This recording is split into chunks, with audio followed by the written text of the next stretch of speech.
Hi friends, ഈ വരുന്ന April മാസം 20, 21, 22 തീയതികളിൽ ഞാൻ ഫണ്ട് അനാലിസിസിൻ്റെ ഓരോ സെഷൻസ് പ്ലാൻ ചെയ്തിട്ടുണ്ട്. 3 സെഷനാണ്. സംതിങ് അറൗണ്ട് 4 മണിക്കൂറോളം വരുന്ന സെഷൻസാണ്. കാരണം ധാരാളം ആളുകൾക്ക് കഴിഞ്ഞ 4 മാസം കൊണ്ട് 40, 50, 60% ഒക്കെയാണ് ഡ്രോ ഡൗൺ വന്നിരിക്കുന്നത് സ്റ്റോക്ക് മാർക്കറ്റിൽ നിന്ന്. ബേസിക്കലി അതിൻ്റെ പാളിച്ച എവിടെ സംഭവിച്ചെന്ന് വെച്ചാൽ ബേസിക്കലി ക്വാളിറ്റി സ്റ്റോക്കിനെ പിക്ക് ചെയ്യുന്നതിൽ എന്നുവെച്ചാൽ ഫണ്ട അനാലിസിസ് വെച്ച് കറക്റ്റ് ഫണ്ട അറിയാമെങ്കിൽ മാത്രമേ ക്വാളിറ്റി സ്റ്റോക്കിനെ പിക്ക് ചെയ്യാൻ സാധിക്കത്തുള്ളൂ എന്നുള്ള കാര്യം എടുത്തു പറയുന്നു.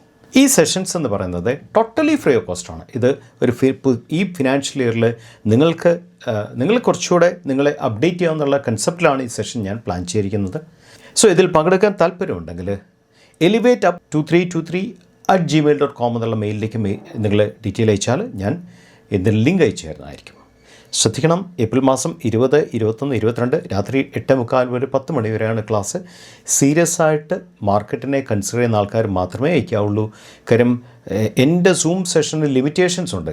താങ്കൾ അയച്ചു കഴിഞ്ഞിട്ട് താങ്കൾ പങ്കെടുക്കാൻ വന്നാൽ ആക്ച്വലി താങ്കൾ വേറെ ആരെയോ ഒരു ചാൻസാണ് മിസ്സാക്കുന്നത്. സോ ഒരു കാരണവശാലും അതിനുള്ള ഒരു ഇടവരുത്തൽ എന്ന് ഞാൻ നിങ്ങളോട് റിക്വസ്റ്റ് ചെയ്യുന്നു. നമ്മുടെ ഇന്നത്തെ വീഡിയോ എന്ന് പറയുന്നത് ബേസിക്കലി ട്രേഡ്സ് വാർ എക്സ്കലേറ്റ് ചെയ്യുന്നു.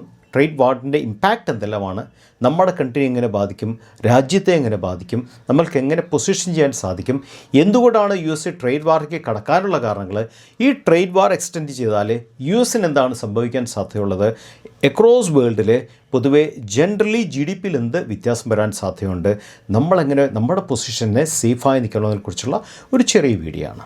നമുക്ക് വീഡിയോയിലേക്ക് കടക്കാം. സോ ഫസ്റ്റ് ട്രേഡ് വാർ, നമ്മൾ അതിനെക്കുറിച്ച് കൂടുതൽ ഞാൻ സംസാരിക്കേണ്ട കാര്യമില്ല, നിങ്ങൾക്കറിയാവുന്ന കാര്യമാണ്. ഇത് തുടങ്ങാനുള്ള കാരണം എന്താണ്?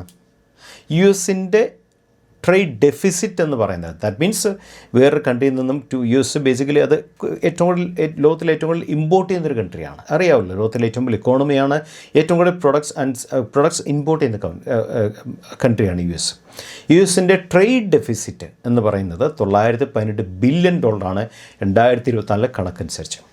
രണ്ട് കാര്യങ്ങളുണ്ട്. ട്രേഡ് ശ്രദ്ധിക്കേണ്ട കാര്യം, ഗുഡ്സിൻ്റെ ഇമ്പോർട്ടും ഉണ്ട്, അതുപോലെ തന്നെ സർവീസസും ഉണ്ട്. ഗുഡ്സ് ആൻഡ് സർവീസസ് ചേർത്താണ് $918 ബില്യൺ എന്ന് പറഞ്ഞിരിക്കുന്നത്.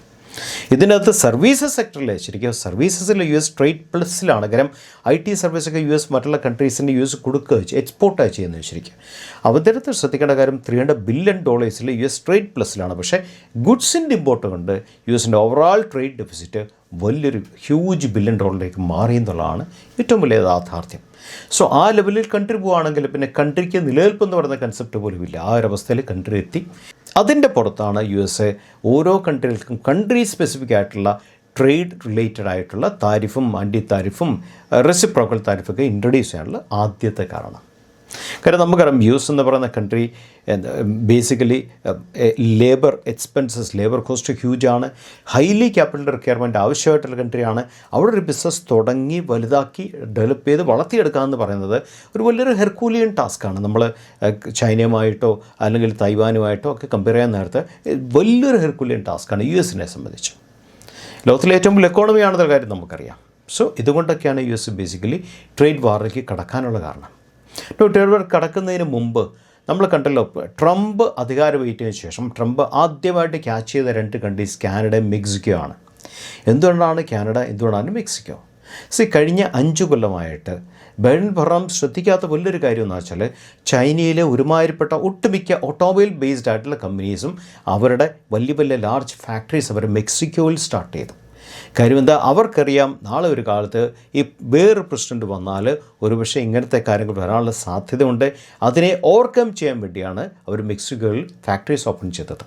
ഇത് ബൈഡൻ ശ്രദ്ധിച്ചില്ലെങ്കിൽ പോലും ട്രംപിൻ്റെ ഗ്രൂപ്പ്സും ശ്രദ്ധിച്ചിരുന്ന കാര്യമാണ്. അതുകൊണ്ടാണ് ട്രംപ് വന്നപാടെ വിത്തിൻ എന്താ പറയണ്ടേ, ഏതാനും ദിവസങ്ങൾക്കുള്ളിൽ മെക്സിക്കോയ്ക്ക് ഹ്യൂജായിട്ട് താരിഫ് കയറ്റാൻ കാര്യം. ഇമിഗ്രൻസിൻ്റെ ഇഷ്യൂ എന്നൊക്കെ പറയുന്നുണ്ടെങ്കിലും യഥാർത്ഥ കാരണം ചൈനീസ് കമ്പനീസിൻ്റെ മുകളിലുള്ള കൺട്രോൾ തന്നെയായിരുന്നു ശരിക്ക്. അതാണ് മെക്സിക്കോയ്ക്ക് ട്രംപ് ഹ്യൂജായിട്ടുള്ള താരിഫ് എസ്കലേഷൻ കൊടുക്കാൻ കാരണം.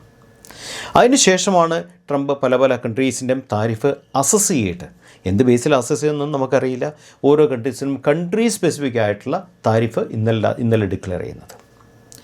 നമ്മൾ ശ്രദ്ധിക്കേണ്ട കാര്യം, ഇതെങ്ങനെയാണ് വേൾഡ് മാർക്കറ്റിനെ അഫക്റ്റ് ചെയ്യുന്നത്.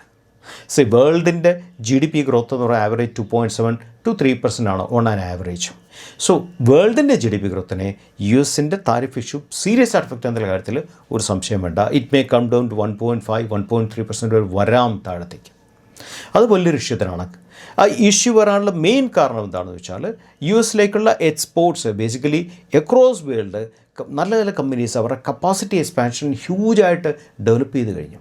കപ്പാസിറ്റി എക്സ്പാൻഷൻ ചെയ്യുമ്പോഴത്തേക്കും എക്സസ് വരുന്ന കപ്പാസിറ്റി കംപ്ലീറ്റ് അവർ US-ലേക്കും ബാക്കിയുള്ള കൺട്രീസിലേക്കുമാണ് എക്സ്പോർട്ട് ചെയ്തുകൊണ്ടിരുന്നത്.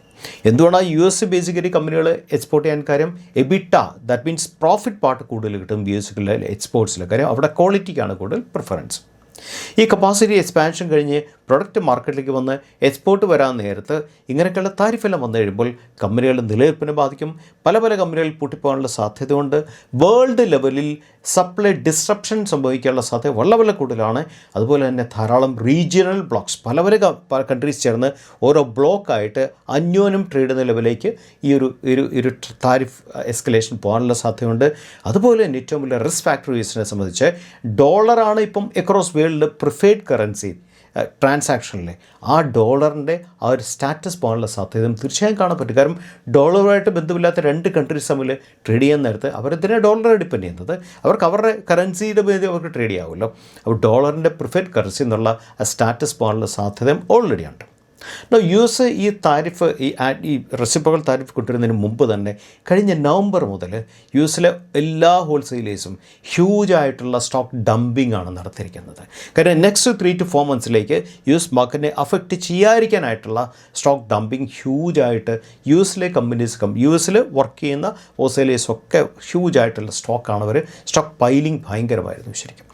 അതുകൊണ്ട് തന്നെ ഒരു പോയിൻ്റ് എന്താ ഓൾറെഡി സ്റ്റോക്ക് ഉണ്ട്. പിന്നെ എന്തുകൊണ്ട് താരിഫ് കൂട്ടിക്കൂടാ? താരിഫ് കൂട്ടിയാൽ പല കൺട്രീസും നെഗോസിയേഷനിലേക്ക് വരും. നെഗോസിയേഷനിൽ വന്നു കഴിഞ്ഞാൽ ഈ ഞാൻ നേരത്തെ പറഞ്ഞല്ലോ US-ൻ്റെ ഹ്യൂജ് എമൗണ്ട് ആയിട്ടുള്ള ഒരു ട്രേഡ് ഡെഫിസിറ്റിനെ പരിധിവരെ കുറയ്ക്കാൻ സാധിക്കും എന്നുള്ള കാൽക്കുലേഷനിലാണ് താരിഫ് ഇൻക്രീസ് ചെയ്തിരിക്കുന്നത്. പക്ഷേ ഇവിടെ വേറെ റിസ്ക്കും കൂടെ ഉണ്ട്. ഞാൻ നേരത്തെ പറഞ്ഞല്ലോ സർവീസസിൽ US ട്രേഡ് പ്ലസിലാണ്, $300 billion ട്രേഡ് പ്ലസിലാണ്. അവിടെയും ഒരു വീക്ക്നെസ് സംഭവിക്കാൻ സാധ്യതയുണ്ട്. അവിടെ വീക്ക്നെസ് സംഭവിച്ചാൽ അത് നെക്സ്റ്റ് ഗുഡ്സിൻ്റെ ശരിക്കും ആ ഒരു താരിഫിൻ്റെ പുറത്ത് US-നെ ഡബിളായിട്ട് നെഗോഷിയേറ്റ് ചെയ്ത് ബെനിഫിറ്റ് കിട്ടിയാൽ മാത്രമേ ഓവറോൾ ബെനിഫിറ്റായിട്ട് മാറത്തുള്ളൂ. അല്ലെങ്കിൽ ഒരു സൈഡിൽ കിട്ടി മറ്റേ സൈഡിൽ പോയി എന്ന് പറയുമ്പം നെറ്റ് എഫക്റ്റ് സീറോ ആകാനുള്ള സാധ്യതയും എപ്പോഴും മാർക്കറ്റിൽ US-നെ സംബന്ധിച്ചുണ്ട്. ഇനി ഇതിന് വേറെ ഇഷ്യൂ ഉണ്ട്. ഇഷ്യൂ എന്താണെന്ന് വെച്ചാൽ US പ്രതീക്ഷിക്കുന്ന രീതിയിൽ കൺട്രീസ് വരുന്നില്ല.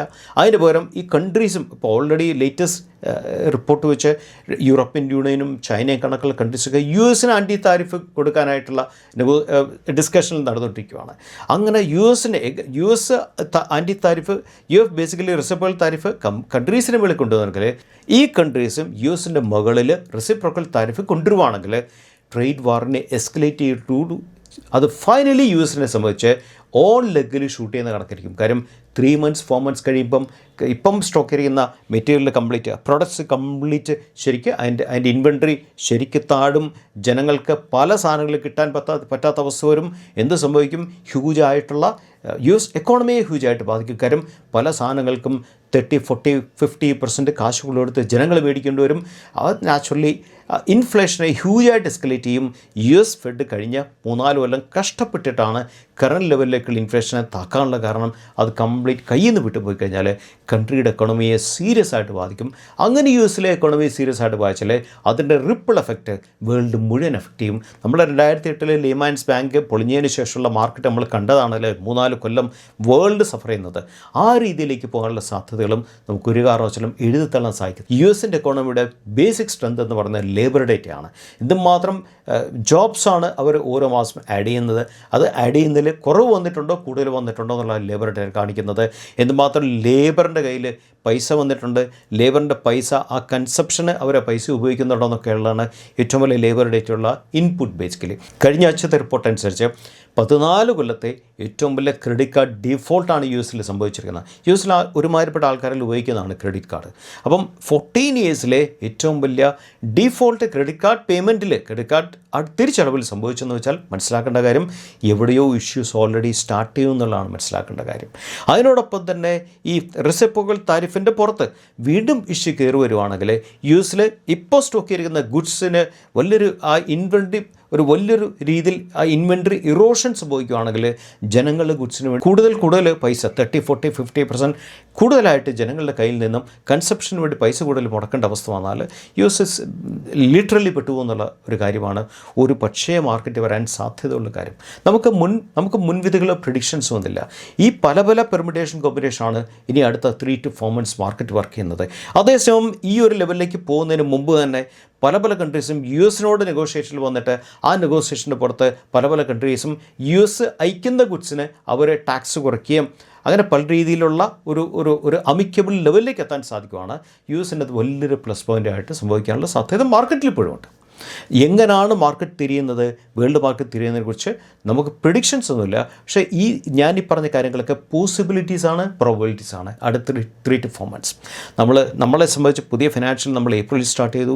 യൂറോപ്പിനെ സംബന്ധിച്ച് US സംബന്ധിച്ചും ഇതൊരു Q2 ആണ് ശരിക്കും. അപ്പം ബേസിക്കലി നമ്മൾ 2025 സ്റ്റാർട്ട് ചെയ്യുന്നത് ഒരു ഹ്യൂജ് വോളറ്റൈലിലാണ്. അതുകൊണ്ട് തന്നെ എടുത്തു പറയുന്നു, ബേസിക്കലി അറ്റ് പ്രസൻറ്റ് നിങ്ങൾ മാർക്കറ്റിലുണ്ടെങ്കിൽ നിങ്ങൾ ഫോക്കസ് ചെയ്യേണ്ട സെക്ടേഴ്സ് കഴിവതും എക്സ്പോർട്ടുമായിട്ട് ബന്ധം കുറവുള്ള സെക്ടേഴ്സ്, കഴിവതും എക്സ്പോർട്ടിൽ എന്ത് സംഭവിച്ചാലും കമ്പനികളുടെ പ്രോഫിറ്റ്സിനെ കുറയാൻ സാധിക്കാത്ത sectors. For example health care ഞാൻ എക്സാമ്പിളായിട്ട് പറഞ്ഞതാണ്. സോ ഹെൽത്ത് കെയർ എന്ന് പറയുന്നത് മാർക്കറ്റിൽ എന്ത് സംഭവിച്ചാലും ഹെൽത്ത് കെയറിനെ ബാധിക്കാനുള്ള സാധ്യത കമ്പാരിറ്റീവ്ലി കുറവാണ്. അല്ലെങ്കിൽ ടെലികോം ഒരു എക്സാമ്പിൾ പറഞ്ഞാൽ ഇതൊന്നും എക്സ്പോർട്ട് ബേസ്ഡ് ആയിട്ടുള്ള ഇൻഡസ്ട്രി അല്ല. ഹോട്ടൽസ് വേറെ ഇൻഡസ്ട്രി വരാണെങ്കിൽ അങ്ങനെ കുറേ ഇൻഡസ്ട്രീസ് നമ്മുടെ നാട്ടിലുണ്ട് ഇപ്പോഴും ത്രൈവ് ചെയ്യുന്ന ഇൻഡസ്ട്രീസ്. ശ്രദ്ധിക്കേണ്ട കാര്യം ഞാൻ നേരത്തെ പറഞ്ഞ പോലെ തന്നെ എക്സസ് ആയിട്ട് വരുന്ന പ്രൊഡക്ഷൻ പല കമ്പനിക്കും ഇന്ത്യയിൽ തന്നെ ഉപയോഗിക്കാൻ പറ്റാത്തൊരവസ്ഥയിലേക്ക് വരാൻ സാധ്യതയുണ്ട്. കാരണം ഈ പല കമ്പനികളും ബേസിക്കലി US കണ്ടിട്ടാണ് പ്രൊഡക്ഷൻ കപ്പാസിറ്റി കൂട്ടിയിരിക്കുന്നത്, പ്രൊഡക്ഷൻ എക്സസ് വരുത്തിയിരിക്കുന്നത്. അങ്ങനത്തെ കമ്പനികളെ സംബന്ധിച്ച് ഈ താരിഫിൻ്റെ പുറത്തുള്ള ഒരു നെഗോസിയേഷൻ അടുത്തൊന്നും വന്നില്ല. ഈ കമ്പനികളെ സംബന്ധിച്ച് അവരുടെ കോസ്റ്റ്, അവരുടെ നിദാന ചെലവുകൾ ഹ്യൂജായിട്ട് കൂടുകയും ചെയ്യും. അവരുടെ ഇൻവെൻട്രിയും ഹ്യൂജായിട്ട് കൂടാൻ സാധ്യതയുണ്ട്. അത് അവരുടെ പ്രോഫിറ്റ്സിനെ സീരിയസ് ആയിട്ട് ബാധിക്കാനുള്ള സാധ്യതകളും നമ്മുടെ മുമ്പിലുണ്ട്. അങ്ങനത്തെ കമ്പനികളെ നിങ്ങൾ കഴിവതും ഫോർ ദി ടൈം ബീയിങ് നിങ്ങൾ അങ്ങനത്തെ കമ്പനികളിൽ വളരെ കെയർഫുൾ ആവുന്നുള്ളതാണ് എനിക്ക് നിങ്ങളോട് പറയാനായിട്ടുള്ള ഇമ്പോർട്ടൻ്റ് ആയിട്ടുള്ള കാര്യം. എക്സസ് കപ്പാസിറ്റി നമ്മുടെ കൺട്രിയിൽ കൺസ്യൂം ചെയ്യാൻ സാധിച്ചില്ലെങ്കിൽ എന്തുകൊണ്ടാണ് എക്സസ് കപ്പാസിറ്റി കമ്പനികൾ പരിധിവരെയൊക്കെ എക്സ്പോർട്ട് ചെയ്യുന്നത്? ഓൺ കൺട്രിയിൽ ഡിമാൻഡ് കുറവായതുകൊണ്ടാണ് എക്സ്പോർട്ട് ചെയ്യാനുള്ള വലിയൊരു കാരണം. ആ ഡിമാൻഡ് കുറഞ്ഞൊരവസ്ഥയിൽ എക്സസ് കപ്പാസിറ്റി എക്സ്പോർട്ട് ചെയ്യാൻ പറ്റാത്തൊരവസ്ഥയിൽ കമ്പനികളെ സംബന്ധിച്ചായിട്ട് നിലനിൽപ്പിൻ്റെ ഇഷ്യൂ ആയിട്ട് മാറാനുള്ള സാധ്യതകളും ഉണ്ട്.